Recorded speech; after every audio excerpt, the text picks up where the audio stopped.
আসসালামু আলাইকুম। জিল্লোর textile studio YouTube চ্যানেলে আপনাদের সবাইকে স্বাগতম। আমি এই ইউটিউব চ্যানেলে টেক্সটাইল সহ বিভিন্ন বিষয়ে ভিডিও আপলোড করে থাকি। এমনকি আমাকে যদি টেক্সটাইল রিলেটেড কোনো কোশ্চেন করা হয়, সেই কোশ্চেনের অ্যান্সার ভিডিওর মাধ্যমে ক্রিয়েট করে আমি এই ইউটিউব চ্যানেলে আপলোড করে থাকি।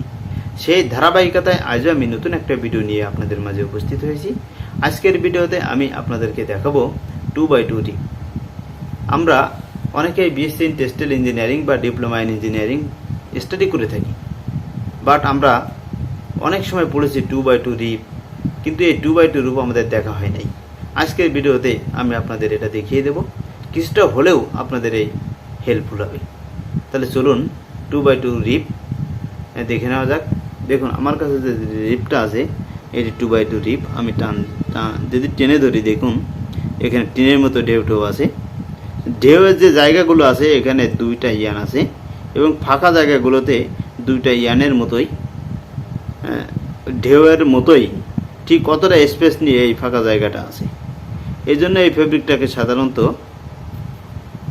2x2 রিপ ফেব্রিক বলা হয়ে থাকে। এই 2x2 রিপ ফেব্রিক কীভাবে তৈরি হয়ে থাকে?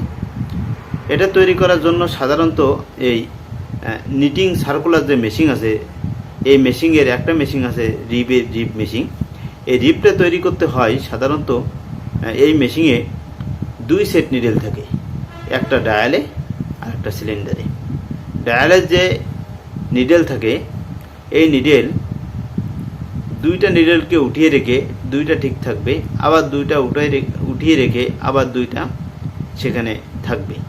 এমনভাবে এই ডায়ালের নিডেলটাকে সরিয়ে নেওয়া হয়, এবং তারপরে নিটিং থেকে যে ফেব্রিক তৈরি হয়ে থাকে, এই ফেব্রিকটাই সাধারণত তৈরি হয়ে থাকবে এই 2x2 রিপ।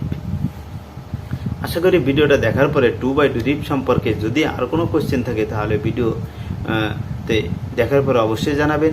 সেই বিষয়ে ভিডিও ক্রিয়েট করে আমি এই ইউটিউব চ্যানেলে আপলোড করবো ইনশাল্লাহ। যদি ভিডিওটা ভালো লাগে অবশ্যই সাবস্ক্রাইব করবেন, আর ভালো না লাগলেও সাবস্ক্রাইব করে পাশে থাকবেন। আমি যেহেতু টেক্সটাইল সহ বিভিন্ন বিষয়ে ভিডিও আপলোড করে থাকি, এর ভিতর থেকে কোনো একটা ভিডিও আপনাদের ভালো লাগবে ইনশাল্লাহ।